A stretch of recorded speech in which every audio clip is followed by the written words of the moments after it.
Hi, welcome to Choosing a College That's Right for You, presented by Global Student Solutions. Now, you should be tuning in because you are a high school student, a secondary school student, and you're looking to study beyond and maybe looking at colleges in the United States, maybe including some colleges outside the US, and you just want to get what information, what do you need to know to apply to college? Some of this stuff will be repeated. Some of it will be stuff you already know. And so you go into this looking for nuggets, looking for those little bits of information that you didn't know or you're reminded of. You may also be thinking, I kind of know what to do, but I'm not sure where to start. And hopefully we can get you started. I do want to say that this is not magical information. This is information that you can get online. There's other podcasts, there's other videos, there's other promotions, and the reason this is free is because none of this information is it should be free. It's already free. I'll just bring it to you in a little bit of a package. You can sit back um, and listen, and hopefully come away with a better understanding of what it takes to get into college and what you should do next. Educator. I grew up in Kenya in East Africa, and most recently was in Indonesia. But in the middle, I've been around the U.S. and traveled to many countries around the world, working with students preparing for study in college. In fact, I was an admissions counselor and then a director of international student services at a top tier university in the U.S. I've also been a guidance counselor in a high school in Indonesia and a high school principal as well. So I bring to this information my own flavor, and hopefully that's of interest and help to you. And if not, I'm very sorry, but I hope that it is. I am the president, founder, and director of operations for Global Student Solutions, and we've been working for about 10 years, um, helping to helping colleges receive international students well, students that have come, global scholars, people who've come from outside the U.S. to the U.S. We've also worked with colleges um, in other countries on receiving students that are studying abroad.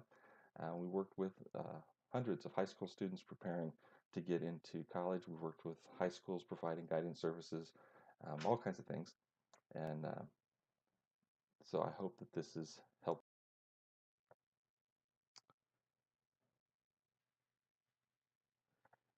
I'm also the author of Solo Flight and a few other little things, but Solo Flight is a guide to thriving in college. And I want you to hear this from me today. If if you're preparing to study, go into college education, I want you to hear from me, having worked with hundreds and hundreds of students, that you can absolutely thrive in college. And the pressure of finding the absolute perfect college, and if you don't find it, you're going to fail. Um, that's not true. And I want you to hear the truth. I've seen kids thrive in terrible fit universities. They got to school and just wasn't the right fit. They didn't have good guidance. They didn't get good process, and they were still able to thrive. So the pressure's off a little bit. Don't feel like this is the only way is to find exactly the right fit. There's no such thing. But we do want you to make good decisions along the way. I want it to be easier to thrive than harder to thrive. I want it to be less work to thrive than more work to thrive. I want you to get the most out of your college experience. So that's why I wrote Solo Flight. Um, and just in case you think, oh, wow, he's a great author, that's not true either. I think the book is really good because it's really simple. Some pages have one sentence on them, and then a lot of space for you to take notes and write your own thoughts. Um, and other pages have a half a paragraph, but it's a very easy read. There's not a ton of content, but it's really rich. I don't know if you've ever read a book and thought there's actually about 2 paragraphs of good information in that book, and then there's about 150 pages of filler. I took all the filler out, and it's just a very simple guide. Some people just take 1 page a day and try to work on that. Other folks kind of read it through and have that information in their background. Um, in any case, that's what that book is, and so and what I do. At the end of this presentation, if you want to buy a copy of Solar Flight, it's available. I think it's going to be available on Amazon and BarnesandNoble.com and other places um, later this year. Right now, I can get you a direct link, and I'll have that at the end of the presentation if you want to get a copy of Solar Flight, either for yourself or as a gift. If you're a parent, absolutely, um, absolutely get one. And I'm giving everybody that watches this 20% off the book, so it's going to be cheap, inexpensive but high value. And when if you're a parent and you get the book, open it up and read it yourself, and then add your own comments, add your own things, so that your kids, as they go off to college, get good advice from you. And that to me, that's the dream. That's the perfect scenario. If you're a teacher or high school administrator, get this for all your seniors as your going away gift, but get it out to your teachers and let your teachers write words of advice and encouragement to the students before you send it out. That's the dream. That's the best goal for this book. So let's get the 10-step guide to college admissions process. At the end of this presentation, you won't be admitted anywhere. You still have a ton of work to do, but you'll have an idea of where to begin and what to do next. Um, And so what I would encourage you to do is to have a pen and paper available, or the notepad open on your device, because you're going to probably want to take some notes, I hope so, or at least some screenshots. But in any case, let's get started.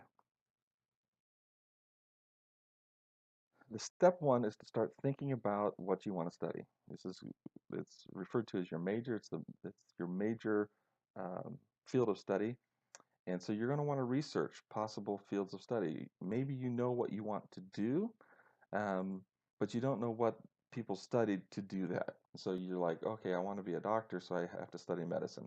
Well, in actuality, to study medicine in the United States, you're going to need an undergraduate degree first, and that can be in pre-med, or at least you need to make sure you get your prerequisites, but you can actually study some other things and still prepare to go on to med school or undergraduate school.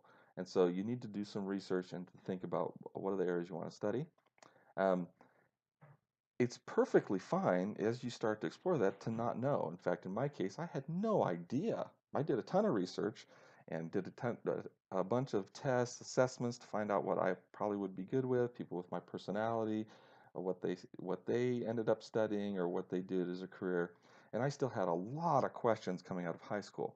And so, and in fact, statistics show that at more than 50% of college students change their major at least once, and many as often as 3 times. And that's not a bad thing, coming in undeclared. In my case, I came in undeclared. In my son's case, he's just finishing up university. He went in with a declared major, but then changed his major. Um, and so that's perfectly fine. Um, but you need to know that going in. It makes a difference. If you think you might want to go study computer science like I did, you need to make sure that you go to a school that has that program, and also has the other programs that you also might want to study. So in my case, I thought maybe history, or maybe architecture, or maybe engineering, or maybe computers, and then ultimately decided to study political science, which had nothing to do with any of them. And that's very much, for me, that's possible. Other people know exactly what they want to study. They've been planning on it forever, and they just need to find the best schools that have that program and that they're really good at it. Tips for choosing majors. This is one you might want to take a screenshot of. I'll just go through them quickly. But if you just have no idea, ask yourself some of these questions. What are your favorite hobbies, favorite classes? If you've done a personality assessment or a career assessment, those might have some suggestions. Collegeboard.com and PrincetonReview.com are just some of the really good resources that are available to you. I'll also put a plug in here for something called Strength Finders. Strength Finders. And you can find that. It's from the Gallup organization, and it's a really fantastic, very useful resource for understanding yourself and helping to think about what you want to do in your life beyond schooling. What do you love doing? Where do you see yourself the rest of your life? There's a wonderful exercise um, that my mom actually did with me when I was in high school, and then later when I was thinking about career decisions. And she said, close your eyes and imagine yourself older as a professional, doing something important, and describe what that looks like. And that was a really helpful exercise, and I do that with the students I work with. and it's a great tool for beginning that research. Now, once you have some idea, that'll give you a good framework, and you're going to start looking at schools. And so step two is this make or break criteria. And so you're going to want to look at schools and the degrees offered, graduations rates, campus reputation, social. Okay, basically, you need a good fit. What the dream is to find the school that matches what you want to do. And so there are a ton, as you can see, an overwhelming number of criteria. And it's not an official checklist. It's not something you go through, but I want you to be aware of all of these characteristics because these are all part of what makes up this next stage, and they're all really important. They're not life or death at all, um, but they are very important. They will impact on the quality of your experience. They will affect how difficult or easy, not easy, but how difficult or overwhelming the experience might be. And there's lots of things you're going to face in your college experience, and we want to make sure that you want to make sure that you've thought through these things. And so these are going to be things you're going to think through, and you're going to revisit these things over and over between now and when you actually attend the university. But these are your make or break criteria and what you're looking for. And some of these are going to be really important. You're going to take a screenshot or you're going to make a note and say, that's critical. Oh, absolutely. And others are going to be like, I don't even know why he listed that. I listed it because somebody else is thinking, oh my gosh, that's critical. I have to make sure that I get the right school that handles that right. So I'm not going to say what's critical for you. I simply want to put these things out there and let you know that some of these things, some combination of these things are going to be critical for you, and they're going to determine what is the best fit. Make or break criteria. Institutional type. This one gets overlooked a ton, and this one's really important, right? Each school, these are the characteristics. They're public or private, vocational or specialized. They're 2-year, 4-year liberal arts, 3-year hybrid programs. There's a type of school. The school has a type. It fits into a category. And I often have working with students, and they'll bring me their top 3 schools, and there'll be 3 different types. And it's not because they're not sure what type, they just didn't know there were types. And so this is an area that you have to do research, you have to figure it out and find out what type of school would be the best fit for you. Um, they those types have purposes and objectives. And if you don't want to be what their objective is, then you shouldn't go there because you're going to be in conflict with them the entire time you're in college. Degrees offered. This is also important. If your goal is to be a doctor, you're going to need a PhD. And if the school doesn't offer you a path to that, and that school doesn't need to offer the PhD program, but if the school doesn't offer a program that will allow you to get into a PhD program, then that's not going to be a good fit. If you want to be an engineer and the school doesn't offer engineering, then that shouldn't be on your list, even though it has a famous name or your mom went there or whatever. Um, so look at what degrees are offered, what steps they offer, and of course majors and minors. What degrees, um, what what programs do they have, and do they match your interests? And if you have multiple interests, do they have multiple of those? Um, Here I'm just going to throw something in that may be of interest to you. You may be really into drama right now, but you don't think that you want to study to be a professional actor. You really enjoy being in drama. So being at a school that has a good drama program that allows non-majors to try out to be in their productions might be a good choice for you because you're thinking, hey, I might want to be involved in that, or I'm really musical and I want to be around musical people, but I'm actually going to study something completely different. I want to study elementary education, but I want to be around musical people. Music's a critical part of my life. So if the school has a really good music program, you might want to go to that school even though you're not going to study music. Um, Academic focus. This is where you kind of want to understand what's the academic environment like at this school. Is it theoretical or practical? What are the popular majors? What is it that people are really trying to get in there and study? Some schools will have 60 or 70 or more majors, but what are their big majors? What are most of the students there doing? Average GPA. This is where you start to see about fit. If the average GPA is 4.0 for a school, and you've been really struggling to get a 2.2, you're probably not going to be among people that you're going to really enjoy being around. You'll be super challenged, and it might be a reach school for you, um, but it's not going to be a really good fit. Um, and SAT scores of admitted students, um, you want to know if they have minimum scores. That helps you understand the school, and also what they do in terms of TOEFL and other English requirements that they might have. General education and major curricula, is it structured or individualized? Are there required classes that you're going to have to take even though you're not studying that particular area? That kind of gets into the liberal arts, but it's also across programs. And what kind of flexibility do they have? Is it super rigid and they're not willing to work with you at all?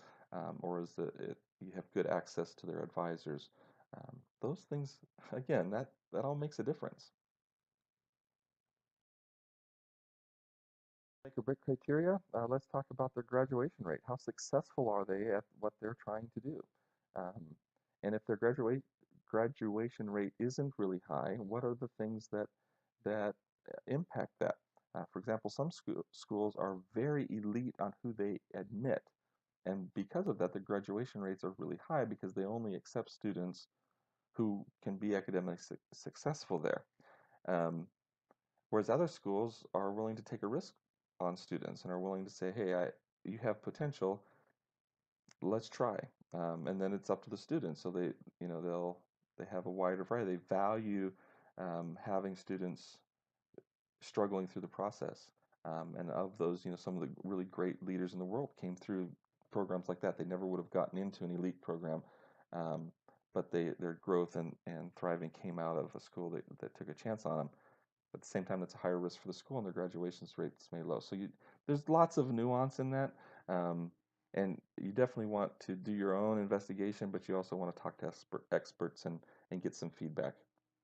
How long does the average student studying take for their degree in that program? If all of their education majors take 5 years to graduate, then calculating your costs and the degree of the program, how long you're going to be in that program is going to be affected. It may be entirely is maybe a totally good thing for that. Um, it's not. You just need to know it because it affects your expectations going in. What's the school's ideal outcome? What does like their dream student look like, and do you want to look like that? So if they celebrate, a list of graduates, and you kind of look at their profiles and you think, yuck, I do not want to turn out like that, then that school probably shouldn't be on your list because that's what they think is the best kind of student. Um, and that's a great way to determine whether or not this would be a good. Is it in the city? What city is it in, or what country? Where in the world is it?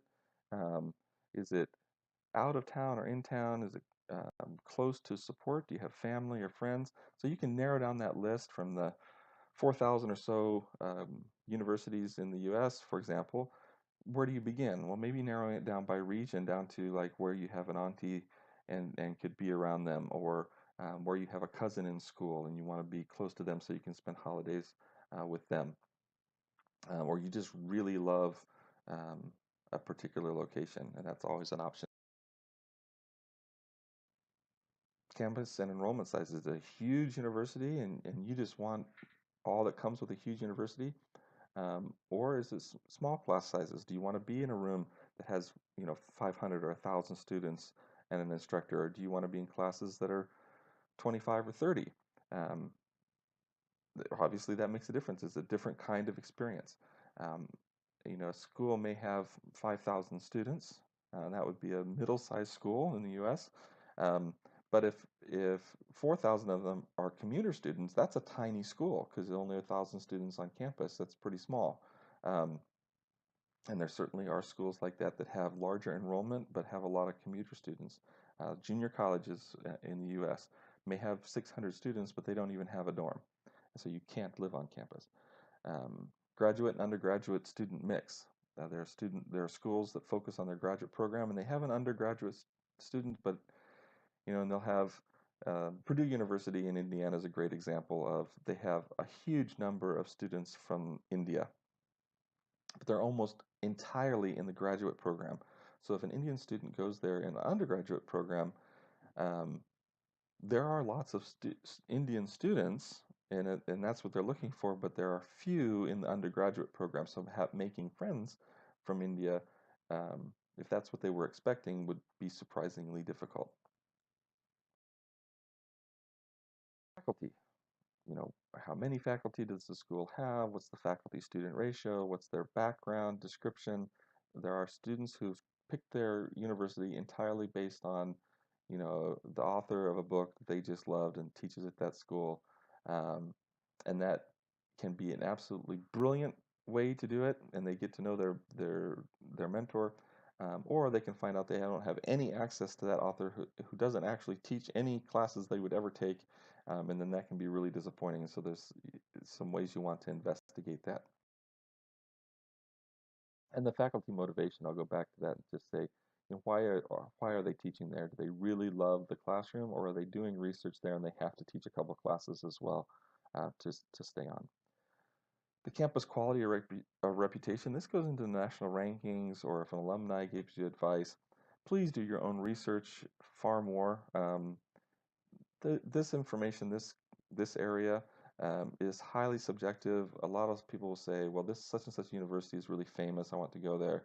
But what they're famous for is their football team or their basketball team or one particular alumni, and everyone has talked about it. Or their graduate program, and all kinds of reasons that don't actually make sense for you as an undergraduate student. How physically far is it from your house? You may want to look at how many connecting flights is it going to take, how long does it physically take to get there. Um, in some cases, you want to be as far as possible, and in other cases, you want to be within reach. Um, Climate. I usually advise students not to take this too seriously because you're studying and you're going to be inside most of the time. And American colleges have really good climate control in their buildings. But for some people, they just function better in certain climates. They're not excited about being in a place where there's, four seasons and snow on the ground. And other folks are like, no, I want as much snow as possible. Or I would die if the temperature drops below a certain line. So um, in-state versus out-of-state. I add this in geographic location because some schools are really focused on their in-state students and are really designed for students to come from a short distance. And so if you come from out of state, or in your case, internationally, or whatever your case is, they may not be set up to receive you well, and the kind of experience that their students have is going to differ depending on whether they're in or out of state. And so keeping that in mind in the process is important. Setting. We talked a little bit about this, but is it urban or rural? Do you see tall buildings around you, and is it all paved and that's exciting, or is it wide open scenery and have a beautiful scenic campus, maybe in the mountains? Um, what's the campus safety like? Is it in a rough neighborhood and you can't walk around without security? Or is are students safe when they attend there? What are the surrounding resources? Are there places to eat? Is it a residential area?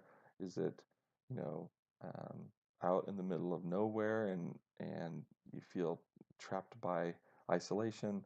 There's all those things. Those are all important questions to ask and may or may not be important to you. Housing, whether or not it's available, what it costs. A lot of schools don't include room and board in their quotes, and so you get a surprise that can be pretty expensive when you start getting into housing. And then to find out if the school's responsible. Most, many schools, probably the most schools, uh, are responsible for your first year, and then after that, you're kind of on your own in terms of providing housing. Other schools will guarantee housing throughout your time um, with them. Resources available, you know, the libraries, computer labs, food, what makes up that campus community, wellness center, transportation services, vocation, housing, visitor housing. Um, I often point out in here that a lot of students, international students in particular, get surprised when their mom comes to visit and they're in the girls' dorm and they would just think, well, my mom will just stay with me in the dorm. And in some campuses, that's not allowed. The parents are not allowed to stay in the dorm with students. And so that's a shocking surprise. And then they haven't checked into whether or not there's a hotel nearby. And mom doesn't have transportation and all those kind of things. So those are questions that you may want to ask.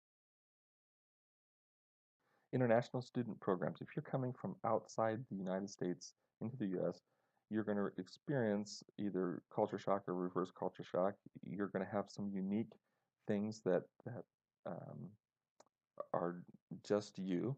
And so having an international students program may be really important for you. And in some cases, it may be absolutely critical. Um, and this was for, and these, so these are the questions that you would want to ask. Who's their immigration expert or contact person? Leadership opportunities is, do students, international students that attend there, do they get involved in campus, and are they involved um, in student government and all those um, opportunities, or is that something that because they're not the majority, they never are able to elevate to. Um, are there special orientations or special arrival opportunities?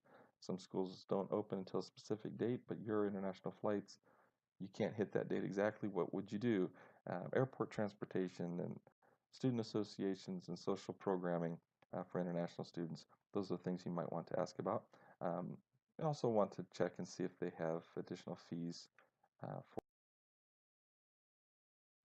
extracurricular activities that are offered, other sports programs, other intramural programs. I want to play basketball, but I'm not going to be playing with the big boys or with the super talented ladies that are there on scholarship. Is there opportunity for me to be involved in extracurriculars?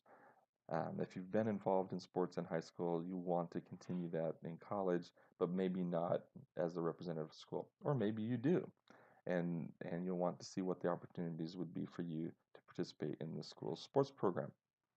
Creative and performing arts, I mentioned that earlier, clubs, student organizations, um, all fall into that, and that's an area that that's how you get your money's worth out of a college education, are the extracurricular things that go beyond the classroom. Social life, it is not healthy to study all day, every day. You can't do it. In fact, you absolutely, to be academically successful, you absolutely must be involved in some extracurricular or social kind of settings. What does the social life look like for students that attend there? Is there weekend programming? Are there interest clubs, student activities center, coffee houses? Where do you go to to take a break? What do people do to take a break from their studies? And you'll want that.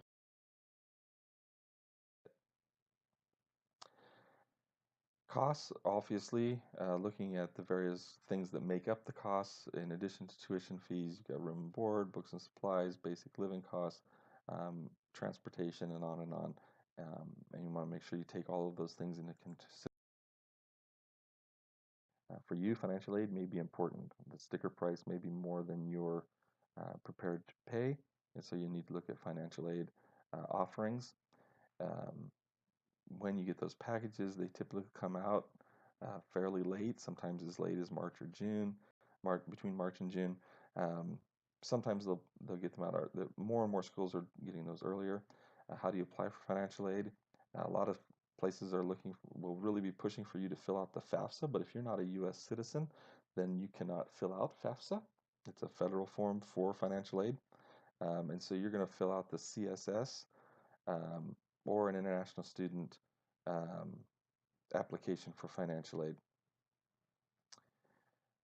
There may be campus grants, there may be separate forms you need to fill out for those things, scholarships, both internal and external at the school, loan programs. The basic answer is if you're going to need a loan, uh, borrow money from a bank to to to do your schooling, you're going to need to get that from your home country. Um, very, unless you have family members that live in the U.S. that can co-sign for you. Otherwise, you'll not be able to get student loans. Um, that's a few more campus characteristics that might be important for you. Um, Religious affiliations, whether historically black colleges, universities, gender specific. Some schools are male only, female only. Actually, there's only two male only schools I think left. There are some female student only schools. That might be a good fit for you. Um, and then what kind of diversity in the student body? Do you get excited representing the world to students and being representative of your country, or um, or do you want to be a part of a larger body of students? And those just there's no right or wrong. It's just different and better. Okay, take a break, pause the video, catch your breath, get a snack. You're more than half done. I know we're only on finish. We just finished up step 2, but you're more than half done in terms of the number of slides, and you will make it. And I hope this has given you some tools so far to help you be successful in navigating through all the things you need to ask about. And it can be overwhelming, um, but it doesn't need to be. Um, you can make it. I've worked with hundreds of students who've done it. I've seen hundreds and hundreds of students do it on their own. It's very doable. Um, it just can be kind of intimidating. So let's take a quick breather. All right. Caught our breath. Let's get going. You've done a bunch of research and you're continuing to do research, but the time as you're doing this research, so as you're doing step 2, you're beginning to make a long list. Um, the students who've been tremendously successful are folks who will actually have a kind of a journal or a book. Well, as they come across college names that are recommended, that they've either researched or they should research, they'll make a list of the school. As they research it, they'll add some comments about what would make it a good fit, and they kind of keep that journal, and that becomes their long list. Other students, like myself, collect tons and tons of data, and then we actually set some time aside and go through and make our list kind of from scratch, maybe with using one of the forms on College Board or something like that, to try to make the list. There's no right or wrong way. Again, it's really more of your personality and where your talents are. But that step 3 is going to be a long list. You're not going to apply to all of these schools. This list isn't final, and this list is not schools that you want to attend. This is a list of schools that might be a good fit. All right, and there's a big difference. You're not making a decision like, I don't know if I can see myself there. That doesn't matter. Put it on the list. All right, this is your long list. All right, so you're not. There's going to be, of those 4,000 schools, there's going to be a bunch of schools that you're like, no way I would ever go there. That's a horrible, like, why would anyone go to that school? There's going to be hundreds of those that just seem repulsive to you. There may be a whole category of schools that you're just not, all they offer is associate's programs. I don't want to go 2 years one place and then go to 2 years somewhere else. So you now eliminated 1,000, 1,500 schools in one fell swoop. So the idea is to get those thousands of schools down to, maybe 100 or 200 or 50 or 12. Like, I don't know how long your long list is going to be, but it's going to be at least 12. I'll just tell you that. You want to have it to be a long list. And in some ways, the more the better, because it reminds you then as you start narrowing it down what you like. Then step 4. Now you've got a long list. Now you're really going to get into it. All right, you're going to really start to research it and get some of those long lists off your campuses, or off your some of those campuses off your long list. Um, and so this is where you've done some basic research and gotten some numbers, but now you're really going to go back to step 2 and really look at some of those important things and make sure that you've researched that. This is where you're going to pull college catalogs. You're going to visit schools from this list. You're going to visit their websites. You're going to take virtual tours. You're going to go to College Board or other third-party websites. Um, you're going to look for these schools when you attend a college fair or when you're watching the newspaper to see what colleges are coming to town. Um, you're going to listen for alumni. You might contact the school and ask if they have any alumni in your country that you could meet with. And many schools are very happy to do that, and that's part of your use an expert.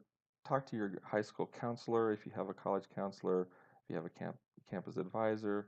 Um, but websites like College Board or College Profiles or Matchmaker um, are all great sites. But this is, sometime between if you're a sophomore in your second year of secondary school, you can start doing research anytime. The really diligent folks will maybe look at a school um, a month as a family and do some research and keep it on or off. But this is something you can be continuing to research schools, and actually, there's never an end to this research until you. There's never an end. I suppose until you're on campus, but even then, I would recommend continuing to do a little bit of research and know your new community. Um, but um, during this research time, having someone to work with you during this time is really helpful that has some other knowledge.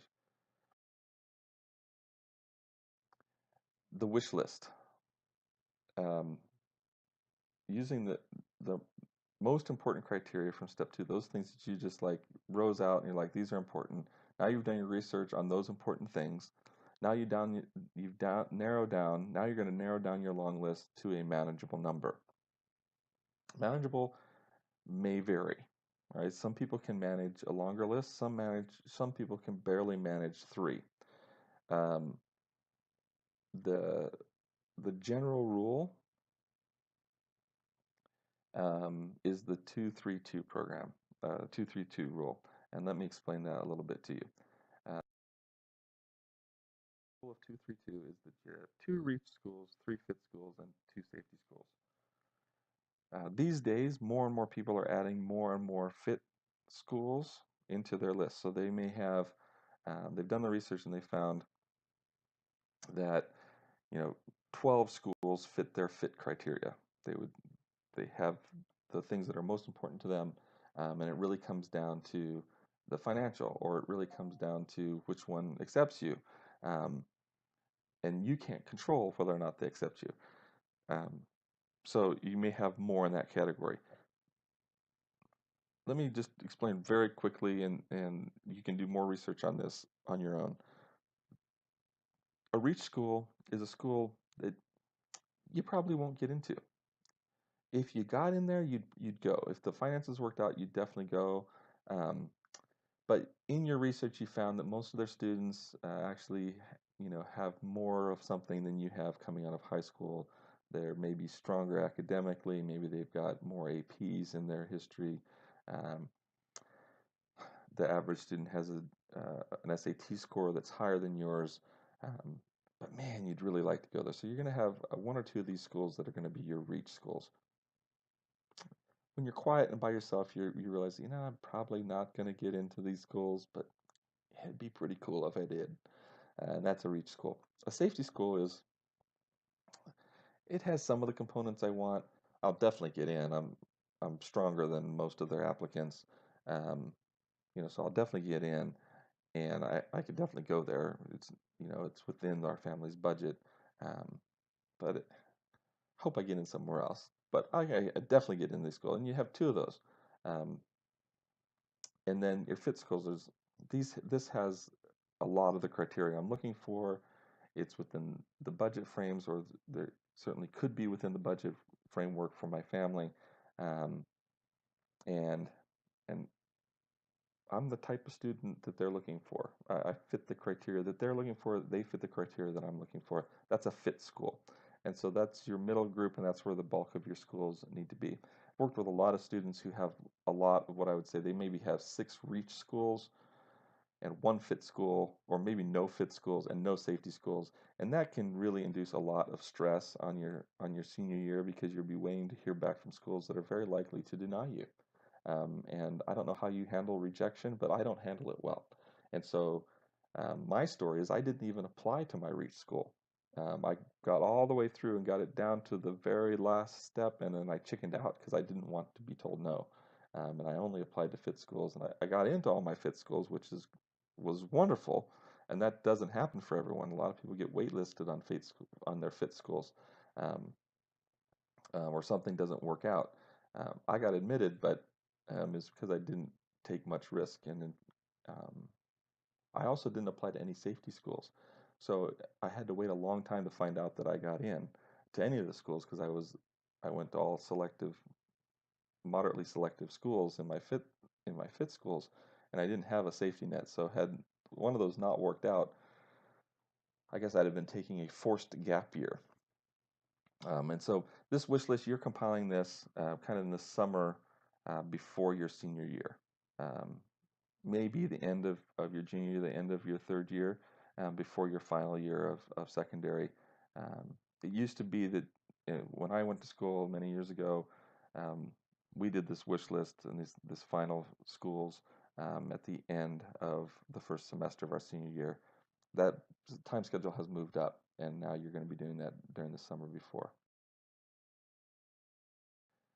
Um, Selectivity is something that's going to come up. I mentioned it just briefly. Some schools are the highly very selective schools or highly selective schools are pretty much the schools that are in the wish list, the um, that dream group, that reach school are all going to be highly selective. Um, the least selective schools are open enrollment schools. Um, are going to be schools that are going to be on your your safe school list, and then you know depending on where you're at, good fit schools may be more selective or less selective, um, and this is the reason you apply with multiple applications, is because your schools are going to be selective and they may choose not to take you because they have other students that are like you. Um, Whatever your unique characteristics, you're in a big world, and there's maybe other people just like you, and the school's like, I think we're looking for something else a little different this year.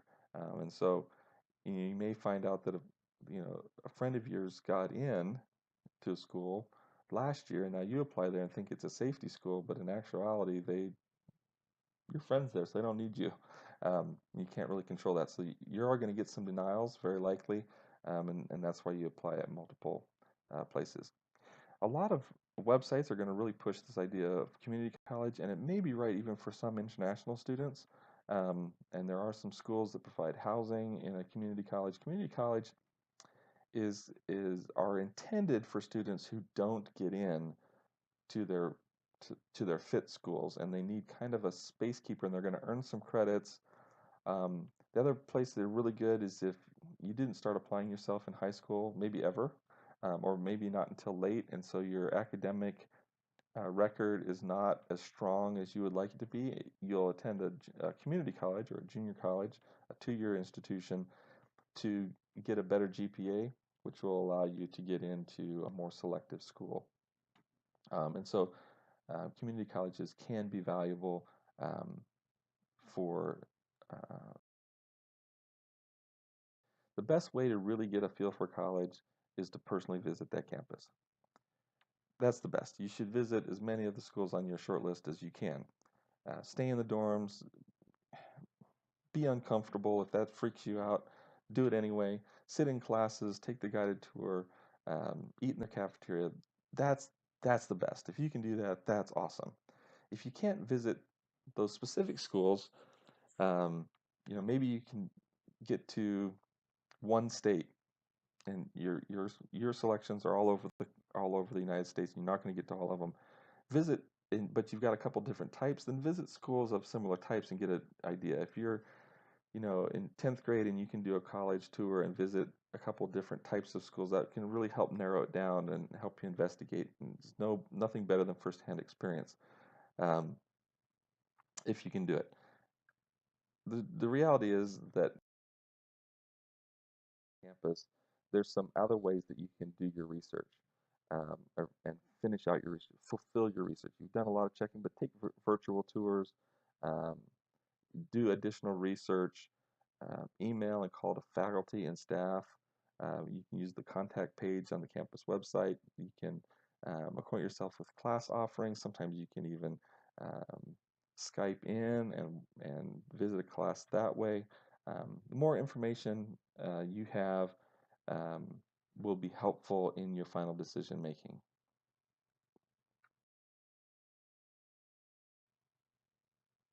Now it's time to apply. And here's where we say go back to that 232. You're going to apply to as many schools as are realistically possible. Your time frame, October to January, that's true. You have early admissions, so your top choices, you're going to actually want to apply earlier. And many students now are applying as early as the summertime before your senior year, which seems like a year early. But if schools will admit you, then that certainly relieves a lot of stress if you've got an application. And I would say get your applications to your safety schools. As soon as you put a safety school on your list, I would say go ahead and apply. And if they will accept your application during your junior year and get you admitted, that can make this whole process a lot less stressful knowing that, hey, I'm already admitted to this school. Not sure I'm going to go there, but I'm already admitted. Um, Remember that a common deadline is October 15th, October 30th. More and more of those are moving to November 1st, and early admissions are going to be earlier than that, but the deadlines can vary widely from school to school. So don't assume that it's November 15th because that's pretty common.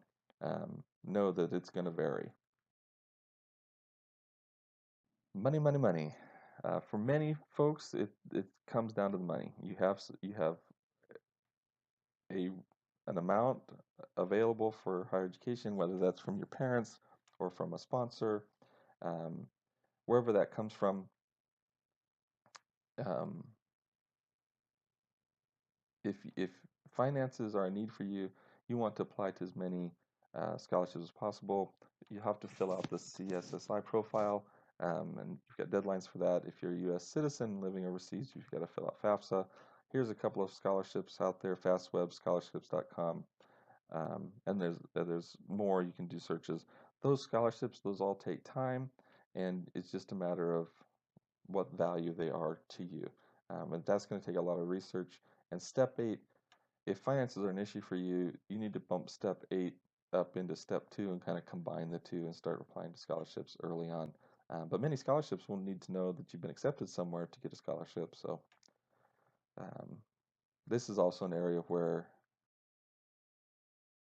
a counselor working with you during that process can be really helpful. You're going to start getting acceptances and rejection letters. Be prepared for both.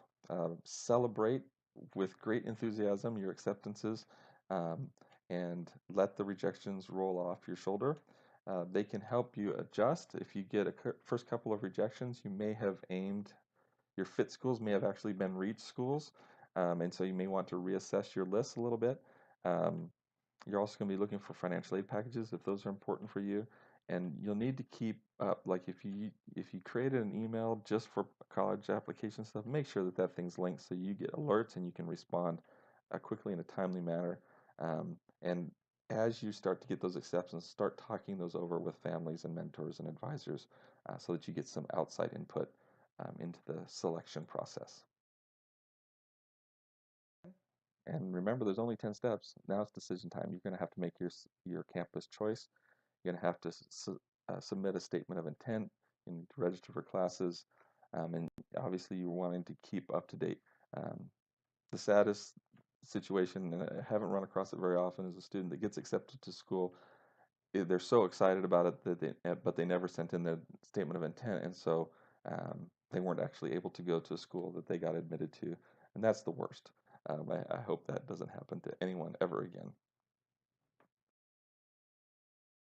You're going to come after. This is another one. Just take a snap of this. You're not going to remember it. Um, but when it comes time to decision, you're going to be more paperwork. You're going to think, oh, I'm totally done. No, you just begun. The paperwork after you're admitted is far greater than the application paperwork. And so, particularly if you need a visa, you got to register for classes and get a roommate and orientation, and you got to register for that, and you need to Sign up, yeah, get your classes, placement exams. You may need supplemental forms. You have financial aid, but you have to accept your financial aid and fill out more forms, bank records, all kinds of things. So um, just keep in mind that once you're not done. You're just getting started once you've decided.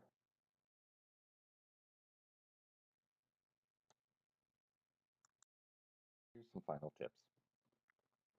Don't rely on name recognition. Just because you've heard of the school doesn't mean it's any good. You need to find your best fit.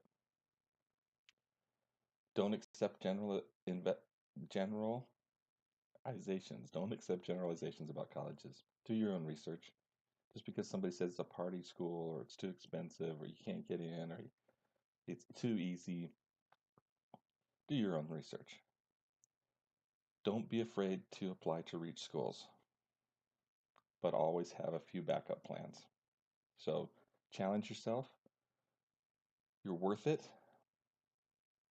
And the good experience is out there waiting for you. Take a little risk, but have a plan. Don't pick a campus just because your friends are going there. Make your own decisions. It's time to make your own decisions. And just because if it's safe because you've got a relative that goes there doesn't mean it's going to be a good fit. It may very well be a great fit, but do your research. Get help if you need it. College is a huge, huge investment in your future. Get professional help. It's gotten more and more and more complicated. When I was applying many, many years ago, we could figure it out. These days, there's so much information. All this information you just got is easily available. There's hundreds of websites that provide you with the information. Get help sorting through all of it. Get help to understand the application forms. The language the colleges use is very different than what we use in everyday language, in everyday conversation. And it's so important. Finding that right fit is so important, and it's such a huge investment that you really have to get some. You have many resources around you. Talk to your family, your teachers, counselors, advisors. Talk to them about your choices. Describe the places you're thinking of going and why you think they'd be a good fit, and listen to their feedback. If these are people who know you, if they seem really skeptical, listen to that. That's important. Um, Sometimes just asking, do you think this sounds like me? Will get you a no, not at all. And that's good to know. And you want that information. Um, but don't be afraid to talk to people. Don't be afraid to ask questions. And don't be afraid to ask for help. I've worked with hundreds of students from at least 46 countries. That's how many I could count when I was thinking it through. Um, and you don't need to feel alone. Um, and you're wondering, you read that through and you're like, oh, I do need help. I want to hire an independent educational consultant. I definitely want somebody to work with. I encourage you to do that. I'm only accepting a couple of students personally that I will work through with this process. I just have a couple of openings right now. Um, but if you'd like to be considered, click the link below and I'll send you a questionnaire you can fill out and you can schedule an appointment and get started. Um, if it doesn't work out with me, I hope you will talk to someone. If we're not a good fit, I hope that won't. Idea of who I work with. I work with families who know that this is really valuable. I'm not interested in trying to convince you or your family that college is a good value or that a particular school is good value. Um, I'm not going to do the work for you. I'm a coach, not a player. I've already got my degrees. I'm happy with them. I had a really good fit places, and I'm thrilled with the experience I had. Um, the work going into it is part of what makes it a great experience, and so you've got to do that work, but you don't have to do it alone. Um, and if you really need me, you really need help. I like working with folks who need help. We can make the biggest difference. The more stuck you are, the more complicated your particular case is, the more overwhelming this whole process is, the more likely I am to select you as somebody I'm going to work with. And I'm also looking for world changers. Life's too short for me to spend a lot of time on folks who just want to get paid more on their next job. But if you want to make a difference in the world and you're like, my dad runs a business, I'm going to take it over for him, but I really want to make a difference in the lives of my community. I want to be a good citizen. Um, I want to, help my employees make the most money and have the best experience they can have. And I really want education is a big part of that. Then absolutely, that's the kind of person I want to work with.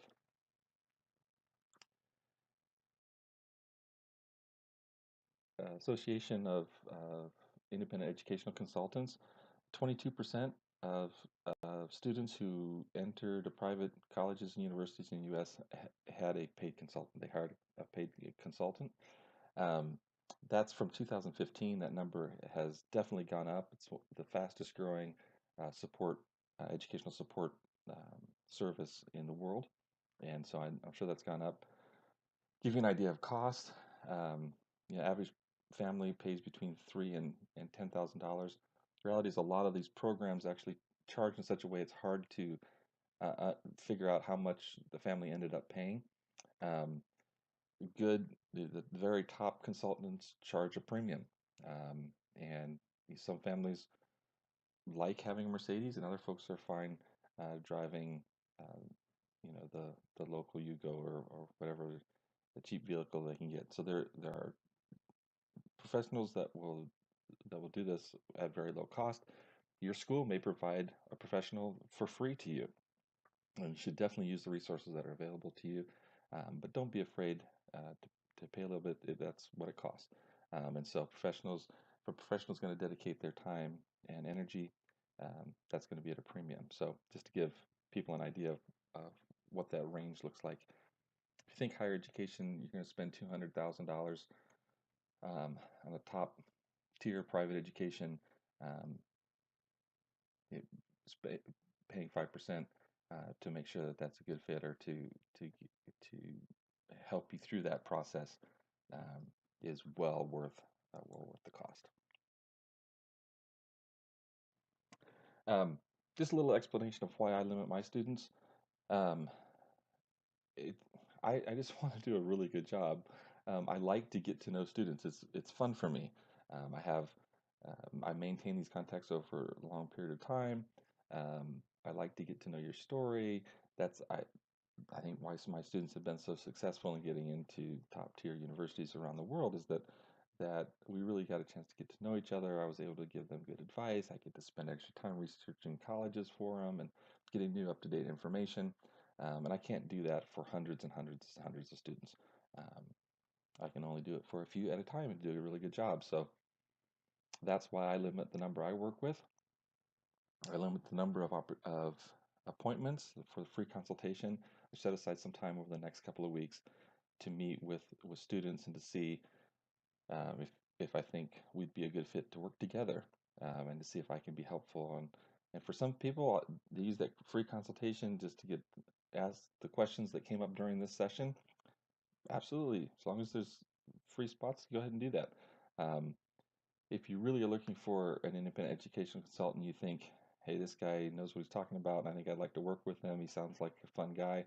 Um, for whatever reason, um, I'm just going to take the first couple that I think will be good fits. So um, my secret insider information is maybe book an appointment a little earlier than the others, but if there's an open time slot, feel free to take it. During that time we have together, come with your list of questions. Um, I'm going to want to get to know you, but they're going to be get to know you kind of questions and to see if we'd be a good fit working together. But we'll spend most of those consultations, I set aside 45 minutes for you. So whatever questions you have, whatever you want to know, if you want to ask specifically about certain schools, you can. I don't know every school and every situation, um, but obviously I've worked with a lot of students through a lot of research, and so have a lot of information available and can kind of tap that for you. So um, feel free to bring your questions to that time. Really encourage families to do that together. We'll do it. We can do it on Skype or Google Chat or Facebook messaging or FaceTime, or we can do it however is most convenient for you.